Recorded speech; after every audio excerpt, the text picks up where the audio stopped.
We got one, no, two, no, three books to review. I just finished reading the Innisfail cycle by Riviere. This is a dark fantasy trilogy. I know, so outside my realm of what I read, but hey, I always get in like a few books every year that are outside of what I normally read. And I really loved this. This was really cool. And most people follow me for horror recommendations and talk about my own horror books and stuff like that.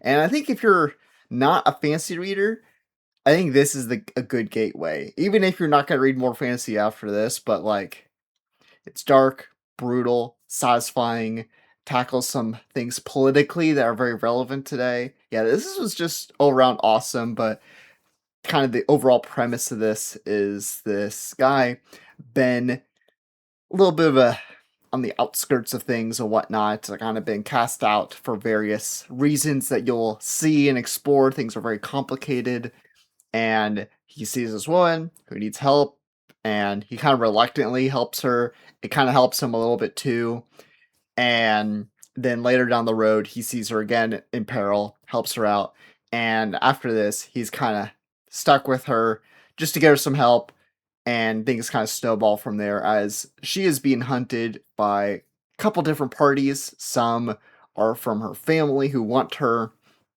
for political reasons and ulterior motives because she's like the heir and could be a queen, but then there's also people who want her dead because so they can have their power. So there's a whole power struggle here going on.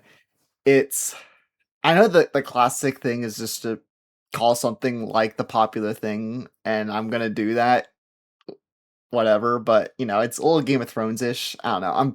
I'm not a fantasy reader. I don't know what this is like. I don't know. It's the closest representation I have. I never read those books. I only know it from the show and the spin-offs. But in terms of Game of Thrones, like, it's political intrigue, which is really cool. A lot of action that's super violent and gory.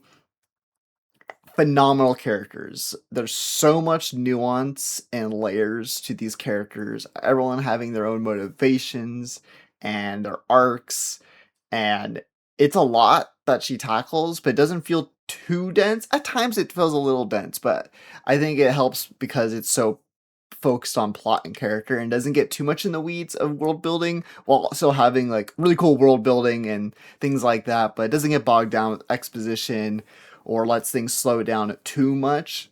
Although there's some storylines that go a little slow and take a while for them to kind of pick up, but totally worth it.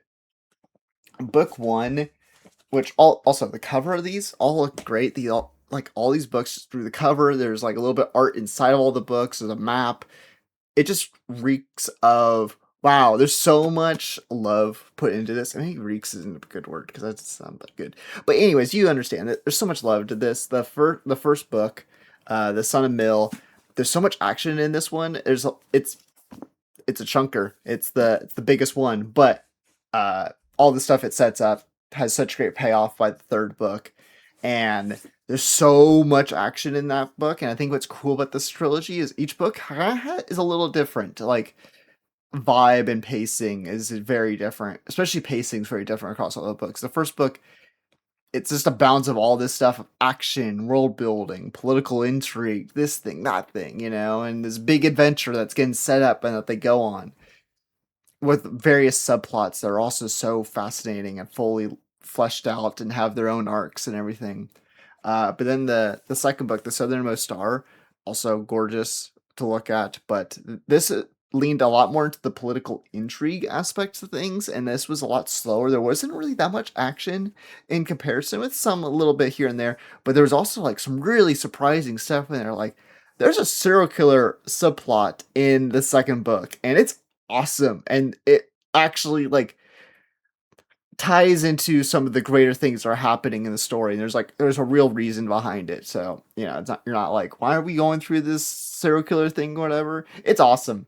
And then I just finished today the final book, The Children of Danu. Again, these covers are so beautiful, and this was so satisfying. This was such a great way to start my day. Was finishing this book and getting this satisfying conclusion to this epic journey. So uh, so much is in there, and the third book is a lot of buildup. It's a lot slower for a final book than I think I initially was wanting, but then, like, because the payoff was so good and, like, man, the 3rd act is just action-packed. Oh, man. This is awesome. I just can't say enough good things about all of this. There's a couple things that aren't completely wrapped up in the 3rd book, but I think that's more of, like, set up for, "Hey, if there's another book, we can set this up." But also, even with it not wrapping a couple things up, they kinda leave off in a way that's still satisfying and just kind of lets it's like, hey, this world's gonna live on and whatnot. So whether there's another book or not, or whatever she plans on doing, it makes sense to kind of leave some stuff open for a new book, or just to, like, in your head, you can imagine where things are gonna go and whatnot. Um, yeah, this was awesome. I can't wait to read more from her. I know she's coming out with some folk horror, at least one folk horror. I could have sworn she said some two, but I could be wrong. But either way, that's coming out in like late spring, like May, I think. So yeah, I cannot recommend Ellen Riviere enough. Go check these books out. I think she has one other book that I've not read, and then, of course, as I said, the folk horror that she's has coming out. She is just, man, what a phenomenal writer with god tier characters and some great action and awesome, like, political intrigue and shit like that. Fucking awesome. You can check out my book, Unfold, if you want some horror, and also my Substack I post on every Sunday.